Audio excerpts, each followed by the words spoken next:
Bismillahirrahmanirrahim.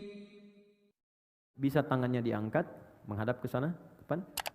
Bisa sejajar dengan bahu di sini, ya. Di hadis Muslim nomor hadis 397, termasuk di Al-Bukhari nomor hadis 711. Kalau ditanya siapa yang meriwayatkan, namanya sahabat Abu Hurairah. Dapatnya dari mana? Namanya Khalad bin Rafi Az-Zuraiqi, langsung dari Nabi sallallahu alaihi wasallam. Jadi kalau Anda mengangkat tangan, boleh sejajar dengan bahu, hadwa mankibaihi, atau sejajar dengan daun telinga, naik sedikit di sini. Ya, di sini. An-Nasai nomor hadis 1101.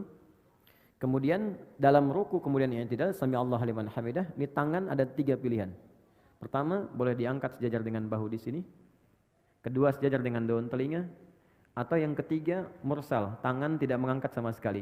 Cukup kita bangkit, sami Allahu liman hamidah. Ini biasanya dipraktekkan yang ketiga di mazhab Maliki. Ya, dari Imam Malik. Sekarang penyebarannya di Afrika Utara dengan wilayah Mediterania. Jadi misalnya ada Libya, Tunisia, Maroko, Aljazair. Maroko itu combine dengan Syafi'i, nyebrang sedikit ke Italia, ke Spanyol, ke Prancis, daerah sana, itu Maliki. Jadi kalau bismillahnya nggak dibaca, kalau sholat tangannya langsung begini. Jadi begitu dia begini, misal Anda sedang umrah nih ya, di Ka'bah atau sedang haji, mudah-mudahan yang belum berangkat bisa segera insya Allah. Nah, tidak cukup dengan amin, nabung. Jadi kalau Anda sedang lihat orang begini depan Ka'bah, nah, jangan diajak ngobrol. Itu sedang sholat. Nah, tiba-tiba dia ruku misalnya kan, atau yang tidak dia angkat tangan, itu Maliki. Baik. Sami Allah liman hamidah. Sekarang kemudian sujud. Perhatikan baik-baik. I'tidal, jangan langsung sujud. Kata Nabi, hatta ta'tadila qa'iman, sampai engkau tegak berdiri dengan sempurna. Jadi begitu ini turun, sami Allah liman hamidah, rabbana walakal hamd. Ingat maknanya? Masih ingat hikmahnya? Orang yang rukunya benar kepada Allah. Ruku itu artinya taat, patuh. Di ruku itu filosofinya bukan sekedar diminta formalitas ruku dan lurus semua, tidak. Tapi ini gambaran kepatuhan kepada Allah. Karena orang Romawi dulu, orang Persia ketika menghormat kepada rajanya, itu mereka ada yang ruku begini. Ada yang sujud, dan itu gambaran patuh sempurna. Jadi kalau diperintahkan, mungkin teman-teman lebih tahu lah film-film kolosal masa lalu kan. Kalau prajurit diperintahkan kan ada kepatuhan, siap gitu kan. Dan dia mengerjakan apapun, termasuk mengorbankan nyawanya. Maka Allah meminta kepada kita, Anda pada manusia aja bisa patuh sempurna. Kenapa pada saya yang menciptakan Anda nggak patuh sempurna? Maka dibalik oleh Allah, rukulah yang sempurna. Makanya saat ruku semua diminta sempurna, dari kepala sampai bagian belakang diurutkan. Ini gambaran kepatuhan kita kepada Allah. Makanya kita katakan subhana rabbiyal azim wa bihamdi. Ya Allah, kalau ada orang yang dihormati oleh orang lain dalam kehidupan, ada makhluk yang disanjung, maka tidak ada yang paling tinggi, paling azim kecuali Engkau. Subhana rabbiyal azim, dan aku puji Engkau. Nah, orang-orang yang rukunya benar kepada Allah, dia patuh pada Allah, diminta dikerjakan, suruh ditinggalkan, dia tinggalkan, maka Allah akan angkat derajatnya. Jadi iman itu kalau sudah kuat, tandanya patuh. Makanya iman sering disertakan dengan amal soleh. Amal soleh itu ujian kepatuhan. Quran surah 103. Ya, wal 'asr innal insana lafi khusr illal ladzina amanu wa amilus shalihat. Jadi kalau orang sudah beriman, itu tandanya tanda patuh. Diuji dengan amal soleh, ada sholat, makanya sholat dibuka dengan kalimat iman. Alladzina yu'minuna bil ghaib wa yuqimuna shalah. Iman dulu, baru sholat. Puasa dibuka dengan iman. Al-Baqarah 183, ya ayyuhalladzina amanu kutiba alaikumus siyam. Iman dulu, baru sholat. Artinya, kalau kita sudah ruku, kita itu siap patuh. Kata Allah kerjakan, kerjakan. Kata Allah tinggalkan, tinggalkan. Dan kata Allah, aku enggak butuh dengan itu, ini untuk kamu. Makanya orang-orang yang imannya sempurna, maksudnya patuh, maka Allah akan angkat derajatnya. Maka digambarkan lewat i'tidal. Allah mengangkatnya dengan sempurna. Itu dalilnya ada di Quran surah ke-58 ayat 11. Yarfa'illahu alladhina amanu minkum. Allah akan angkat derajat orang-orang yang sempurna imannya di antara kalian. Ditunjukkan dengan kepatuhan. Begitu diangkat dikatakan sami Allahu liman hamidah. Ya Allah, saya mendengar apa yang kau perintahkan, saya patuh. Sami'na wa ata'na. Ya, hamidah, saya puji engkau dengan segala kemuliaan kau berikan kepada saya. Maka Allah katakan, kau mau minta apa saya berikan. Maka kita katakan, masih ingat di pertemuan lalu? Ya, sami Allahu liman hamidah, rabbana walakal hamd. Mil'as samawati wa mil'al ardi wa mil'a ma syi'ta min syai'in ba'du. Kata Allah, silahkan kamu minta apapun sekarang. Mau sepenuh langit, sepenuh bumi, atau antara langit dan bumi, atau antara apa yang belum aku sebutkan engkau ingin mintakan. Minta sekarang. Maka saat minta itulah ada posisi yang paling tinggi untuk meminta, yang bebas kita memohon. Dalam berdiri terbatas, ruku terbatas. Sekarang yang selanjutnya itu yang paling dahsyat. Sangat luar biasa. Itulah sujud. Tapi ada rahasia setelah sujud, itu pun sangat istimewa. Maka kita diminta sujud, turun, ruku, kemudian yang tidak, kemudian sujud, kita lihat, tahan, up, berhenti. Ini pakai lutut, boleh ya? Boleh. Masih ingat dalilnya? Abu Daud nomor hadis 838 dari Wa'il bin Hujur. Boleh juga pakai kedua telapak tangan, turun. Jadi begitu mau turun, telapak tangan dulu. Ya, baru kemudian lututnya, baru turun. Dan gak usah berdebat, yang pakai telapak tangan sahabat Abu Hurairah, yang pakai lutut Wa'il bin Hujr. Wa'il pakai lutut, Abu Hurairah pakai telapak tangan, dua-duanya sahabatan. Ya, dan dua-duanya sahabat dan mulia di hadapan Nabi. Anda sahabat bukan, tabi'in bukan, ulama bukan, satu lutut satu telapak tangan ribut gitu kan. Anda siapa? Ya, yang lutut benar, telapak tangan benar. Yang salah yang pakai kepala duluan. Ingat itu. Oke. Sujud. Oke, tahan sebentar. Mohon izin. Maaf, mudah-mudahan kelihatan. Teman-teman, kata Ibnu Abbas radhiyallahu taala anhuma, umirtu an asjuda ala sab'ati azamin. Aku diperintahkan sujud dengan 7 anggota tubuh menempel, plus tambahan 1 di hidung. 1 jabhah, kening, ini keningnya menempel. Mohon izin bangkit dulu Mas. Di sini nempel ya. Dan tolong sekatnya ya. Rambut ini sudah bagus, ya sisirannya udah baik. Jadi nggak pakai peci pun nggak apa-apa. Ingat, peci ini bukan rukun sholat dan bukan syarat sholat. Ya, peci ini adalah penutup ketika rambut terlampau menutupi bagian kening sehingga menghambat kita sujud. Jadi kalau memang sudah nggak ada rambutnya, nggak apa-apa, nggak usah pakai peci pun, nggak ada masalah. Ya, atau kalau mau pakai peci pun nggak ada masalah, silakan. Ya, jadi dan yang paling penting itu nggak ada penghalang yang langsung menghalangi rasa sujud. Kecuali hal yang ringan. Kalau ringan itu seperti mukena untuk perempuan, ya. Atau misalnya kain tertentu seperti sejadah, boleh sepanjang nggak terlampau empuk. Awas, ingat, saya ingatkan. Nabi melarang kita sujud di tempat sujud yang terlampau empuk seperti bantalan. Ada sejadah sekarang kelihatan mewah, tapi sebetulnya nggak bisa di tempat sujud. Oh, okay. What's happening, you know? Okay. Nah itu nggak bisa, dilarang oleh Nabi.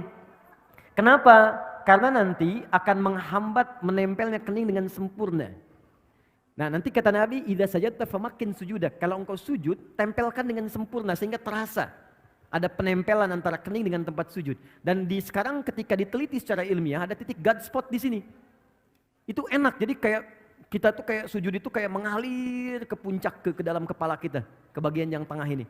Dan biasanya kalau awal-awal belum sempurna itu agak pusing dulu awalnya. Setelah itu nikmat. Ya, itu yang pertama jabah. Dan ini mohon izin, jangan sampai berdoa dulu sebelum yang 7 ini sempurna. Jadi begitu kening sudah menempel, yang kedua telapak tangan, 2 telapak tangan, jadi hitung 3, 1, 2. Kemudian selanjutnya 2 lutut, 3 tambah 2, 5, lutut 2. Selanjutnya jemari di 2 telapak kaki, tambah 2, 7.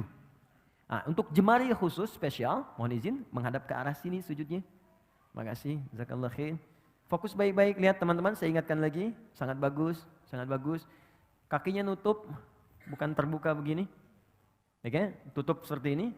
Kemudian jemarinya dilipat begini. Ya, nanti manfaatnya banyak. Lalu ini dibuka sedikit, tidak nutup ke dalam begini. Nabi pernah mengingatkan dengan keras, jangan kau bersujud, awas hati-hati, ya, dengan ini menutup. Jadi hati-hati kata Nabi, apa engkau mau bunuh diri? Ya, karena ketika Anda seperti ini, diafragmanya tertutup, napas menjadi sesak. Ini paling berbahaya, makanya dibuka. Ini saya tekankan karena ada sebagian mengatakan kalau perempuan itu ada yang mengatakan ditutup begini, itu tidak. Sama laki-laki dengan perempuan, sama saja. Kecuali dalam takbir di awal, perempuan tuh boleh rapat begini. Itu di Syafi'iyah. Karena dulu nggak ada hijab seperti sekarang. Ya jadi terbuka pendek, makanya saat bertakbir begini akan kebuka. Karena itu ditutup begini. Ya, seperti ini. Kemudian kata Nabi, usahakan ini ada rongga. Ya, kalau dalam bahasa Arab di hadisnya anak kambing kalau lewat dia bisa lewat. Tapi anak kambing itu ukuran bagi orang Arab kecil. Bagi kita mungkin anak kucing gitu kan, atau kucing. Jadi kalau sekarang Anda sujud diminta anak kambing lewat ukuran kita, orang sekarang mungkin nggak akan pernah lewat. Ya. Poinnya ada jeda. Sekarang bangun Mas, izin. Perhatikan baik-baik. Tarik nafas dulu. Oke, fokus. Dalam sujud, saya mau masuk ke bangkit dari sujud. Dalam sujud, ketika Anda kemudian ingin sujud, itu perintahnya langsung dibocorkan oleh Nabi rahasianya. Fokus, kata Nabi, kalau Anda minta, ingin cepat dikabulkan, dan banyak permintaan, lakukan dalam sujud. Ya, lakukan dalam sujud. Saya ulang, lakukan dalam sujud. Dan itu bahasa Nabi banyak diungkapkan kepada sahabat, termasuk Ibnu Abbas radhiyallahu taala anhuma. Ya, idza sajadta fa'aksirud doa. Kalau engkau sujud, maka perbanyak doa dalam sujud. Dalam sujud ini ada doa yang standar. Yang standar yang saya ajarkan di pertemuan lalu, ya subhana rabbiyal a'la atau subhana rabbiyal a'la wa bihamdi atau subhanakallahumma bihamdika Allahumma ighfirli. Setelah itu baru pembuka. Setelah itu silakan minta yang seluas-luasnya. Ada yang di rumah tangga kebutuhan, minta. Dan enggak perlu dilafadzkan dalam hati kita. Ya Allah sayangi suami saya, ya Allah sayangi istri saya, ya Allah berkahi keluarga kami, ya Allah cerdaskan anak saya, ya Allah terima ya Allah kebutuhan, ya Allah orang tua saya sayangi, ya Allah jika mereka telah wafat lapangkan kuburnya, ya Allah jika anak saya mendahului saya sayangi ia, jadikannya sebagai pangeran-pangeran surga, putih-putih surga. Karena sementara itu tertukar, ada yang ayahnya wafat duluan, ibunya duluan, ada anaknya dipanggil duluan. Nabi pernah berita gembira pada seorang ibu yang mengandung, tiba-tiba ketika melahirkan anaknya wafat. Ibu itu bersedih, lalu turun sebuah kalimat yang sangat indah. Dia sudah menjadi bidadari dan pangeran di surga. Kenapa engkau orang tuanya mesti bersedih? Dan kalau orang tuanya benar, beramal dengan sempurna, maka anak itu akan menghijab dia dari neraka. Itu tabungan yang sangat indah. Ada orang tua mendidik anak sampai dewasa dan belum sampai level itu. Anda dikasih hadiah duluan gitu. Di bahasa Nabinya begitu, kamu saya kasih hadiah, kenapa kamu bersedih? Dan semua orang akan wafat sesuai dengan ajalnya. Ima sekarang atau besok. Kamu menangis pun tidak akan menghentikan ajal dia tiba. Tapi engkau berjuang, engkau mengandung, engkau berdoa. Dan engkau menginginkan anakmu baik, aku kabulkan. Dan dia akan menghijab engkau sampai di akhirat. Cuman jangan sampai engkau berpisah dengan dia. Anakmu sudah fitrah baik, engkau berbuat maksiat. Makanya orang tua yang menjaga kesolehannya, walaupun misalnya nggak sempurna seperti orang lain, nggak hafal Quran. Banyak sahabat Nabi nggak hafal Quran, nggak rajin tahajud. Dia mengerjakan sholat fardu, dia mengerjakan sholat sunnah, mencoba lebih baik lagi, semampu dia lakukan. Kemudian dia wafat. Dan dia punya tabungan itu. Maka kata Nabi, anak itu akan menghijab dia dari neraka. Ya, Islam itu kadang dibacanya pakai dalil gitu dan pakai jiwa. Kalau iman kita ikuti, maka akal akan mengikuti itu. Nah yang paling menarik minta dalam sujud. Jangan sia-siakan, makanya Nabi itu lama sujudnya. Banyak orang salah persepsi, mengira sujud terakhir yang paling lama. Yang hanya lama. Padahal setiap sujud itu lama. Cuman yang terakhir itu kenapa lebih lama? Karena Nabi itu rindu menuju sujud berikutnya. Menunggu sujud berikutnya itu lama, Bu. Ya, karena waktu sholat yang berikutnya itu harus ditunggu. Gini, Anda sedang mencintai seseorang. Berpisah beberapa saat kan nunggunya lagi lama kan? Anak mau pergi nih. Kita sangat mencintai anak kita. Dan dia baru kembali pekan depan, nunggunya lama kan? Makanya di bandaranya tungguin. Sampai pesawatnya naik, diliatin. Garudanya udah terbang, padahal naiknya pakai Emirates sebenarnya kan. Diliatin, sama Nabi itu tidak ada puncak kerinduan kecuali saat sholat ketika menghadap Allah. Makanya sujud terakhirnya lama karena beliau mengharapkan perjumpaan sujud kembali. Nah untuk kitanya doa yang diperbanyak. Tapi ingat, ini pengantar kepada duduk di antara sujud. Saya akhiri pengantarnya. Sujud bukan sekedar meminta kita untuk berdoa. Tapi itu adalah puncak kepatuhan yang paling dalam sebagai ikrar komitmen kita kepada Allah. Supaya kita benar-benar patuh dalam hidup ini dari ujung kepala sampai ujung kaki. Anda bayangkan, ruku saja, ruku benar. Komitmen patuh kita, Allah akan angkat derajat kita. Maka bagaimana dengan orang yang komitmen dari ujung kepala sampai ujung kakinya akan patuh kepada Allah. Ya Allah saya siap patuh, saya akan gunakan mata saya untuk melihat apa yang engkau perkenankan saja. Yang tidak engkau perkenankan, saya tidak akan lihat. Tundukkan, tunduk, sujud. Patuh. Ya Allah saya patuh, lisan saya hanya akan saya gunakan pada yang apa engkau inginkan. Yang engkau larang, aku akan jauhi. Maka tunduk, patuh, sujud, jatuhkan oleh kita. Dari ujung kepala sampai ujung kaki. Maka tahu apa yang terjadi? Begitu Anda kemudian bisa melakukan itu dengan semaksimal yang kita bisa, maka kita akan diangkat lagi oleh Allah dan langsung diberikan oleh Allah 6-7 jenis kalimat yang kalau itu dibacakan sudah selesailah semua persoalan kehidupan kita dunia sampai akhirat. Ya. Dan cara mengangkatnya bukan berdiri lagi. Karena orang saat diangkat berdiri pun bisa lelah. Tapi Allah dudukkan. Bukankah duduk lebih santai dibandingkan dengan berdiri? Maka orang setelah sujud, bangkitlah dia dari sujudnya, tidak langsung dia berdiri, tapi diminta duduk di antara dua sujud itu. Perhatikan, sujud, silakan, Mas. Bismillah.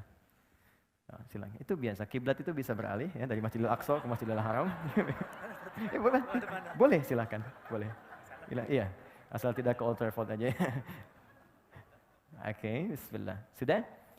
Sekarang sudah sujud, paham ya? Kenapa diminta sujud? Bukan sekedar kita memohon kepada Allah, tapi permohonan itu diikat dengan komitmen. Ingat, kalau Anda ingin cepat dikabulkan permohonannya, maka cepat pula lakukan apa yang Allah mintakan. Adil kan? Kata Allah, saya minta ini, kerjakan. Begitu kita kerjakan, kamu minta apa? Saya kabulkan. Nah, ini gambaran patuh dari ujung kepala sampai ujung kaki. Begitu semua dikerjakan dengan baik, Anda bangkit. Maka Anda katakan Allahu Akbar. Baik? Ya, saya masuk ke caranya dulu. Saya masuk ke fikihnya. Yuk kita mulai ke cara duduknya. Mohon izin maju sedikit. Terima kasih. Ya, silakan duduk. Oke, fokus baik-baik. Teman-teman, ada dua jenis duduk dalam salat. Satu, iftirash. Dua, tawarruk. Ya, saya tuliskan sebentar. Jangan nengok sedang sholat. Oke. Saya mau izin, saya pakai jubah hari ini karena ada yang ngasih saya. Saya kalau dikasih saya langsung pakai untuk ibadah dulu. Ya, setelah itu baru saya simpan. Jadi untuk menyayangi orang yang ngasih. Lihat sini. Satu iftirash. Enggak pakai hamzah. Iftirash pakai sin besar. Dua, tawarruk. Pakai kaf. Gini, pelan-pelan. Boleh melihat ke sini kalau ingin melihat ke sini, ya. Iftirash akar katanya dari kata farasya. Kemudian ada firash, sesuatu yang terhampar, terbentang. Ya, Quran surah kedua Al-Baqarah ayat ke-22. Allazi ja'ala lakumul arda firasya. Allah yang telah menjadikan bumi itu di dalamnya ada hamparan. Ini bukan bumi datar. Ya, bukan bumi datar. Maksudnya di bumi itu kalau Anda keluar dari bumi, pengen tahu bentuk bumi, keluar dari bumi, lihat. Maka akan Anda lihat bentuknya. Tapi kalau Anda hidup di bumi, supaya saya mudahkan kehidupan, saya jadikan hamparan supaya Anda bisa pijak. Nah, firash itu hamparan. Kasur disebut firash karena terhampar. Kalau kasurnya bulat nggak bisa kita tidur di situ. Ya. Kemudian yang paling menarik, kalau kita berusaha menghamparkan sesuatu dengan sempurna, maka tambahkan alif dengan ta sehingga kalimatnya berubah dari firash menjadi iftirash.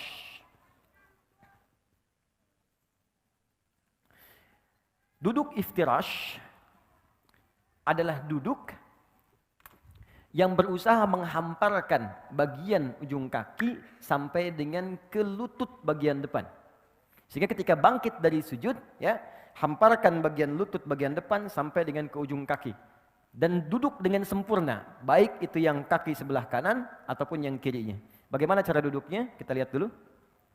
Saya ajarkan caranya dulu sebelum kebacaan. Izin. Bismillah. Lihat sini teman-teman. Nah ini, jadi ketika kakinya dihamparkan, dilipat ke belakang. Jelas? Kemudian yang kedua, mohon maaf, ini kaki bagian belakang yang jarinya dilipat, ini bagus sekali. Nah, yang ketiga, ini yang paling penting. Ada bagian kaki kiri yang sebagiannya itu dihamparkan ke arah dalam untuk diduduki. Seperti firash, kasur, kan kita hamparkan untuk diduduki, ditiduri gitu kan. Ini seakan-akan tumpuan bagian belakang tubuh kita itu menduduki bagian kaki sehingga disebut dengan iftirash namanya. Jelas ya? Baik. Ini hamparkan kaki yang bagian dalam, seperti ini, bagus, angkat sedikit, maaf.